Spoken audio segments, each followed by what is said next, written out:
lộ to thì cái bãi ấy mình phơ là đâu mình phơ lộ thì mình phơ lộ mình ô sai đàn như đây đẹp thiệt ai giúp bạn tới là giúp một cái hiện đại sai đàn cái sự tê đẹp nhiều khi đó cái này tiền đồ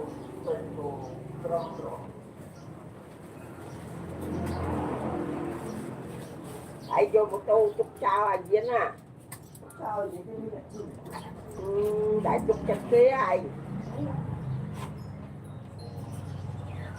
chúc chào em chúc tạm nó không chúc tạm đi nữa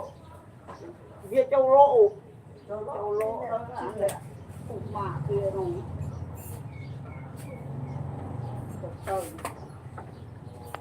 Chị Buôn ơi, cầm lang kira cho mau chụp bay Buôn ạ. Má phải chi cục má. Đây, một sạp đây.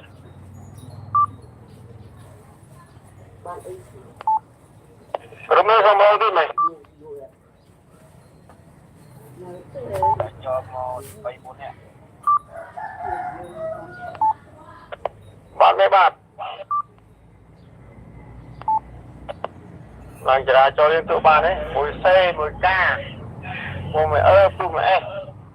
mà chụp quay ở lời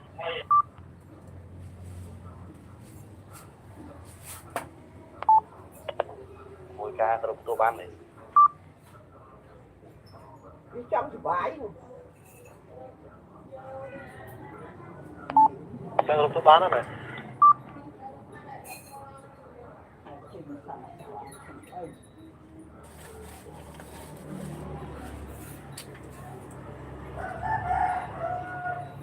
mẹ đặt mình thôi chứ mà bây giờ cái kia bài thằng nào cái kia là thằng này tôi chắc chưa được nhiều nhưng ở cái kia bài kia chứ á tôi chứ mà nó kia bài chơi một thằng này vì nó phải chưa có ba có chưa có thằng này đó thằng kia không thằng sẽ làm của hàng xoay viên cứ thì là hàng làm không à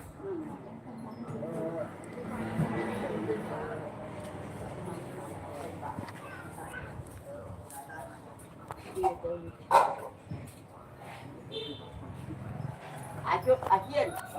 chạy tới nữa chạy vô bài cho thượng chạy cho tới ở tìm mương cho một chạy tới mà ông bằng đó thì là chăm vô bài thì không bị tới nữa ông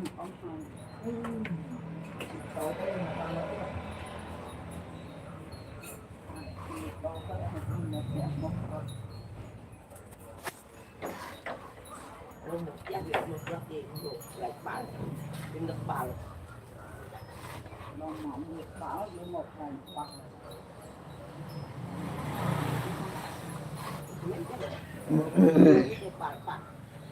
ai trên mưa cây chăn trên dân vui quá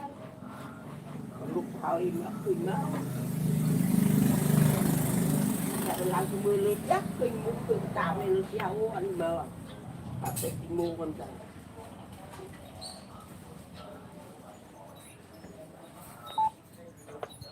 phải chúng đi lại vậy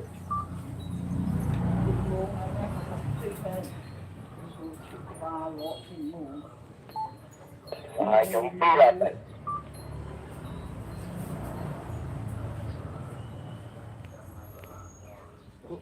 cái này mà cái chỗ quá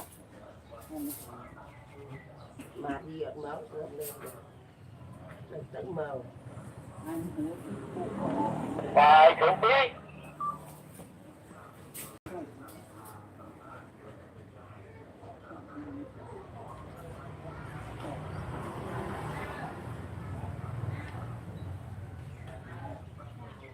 mong chưa được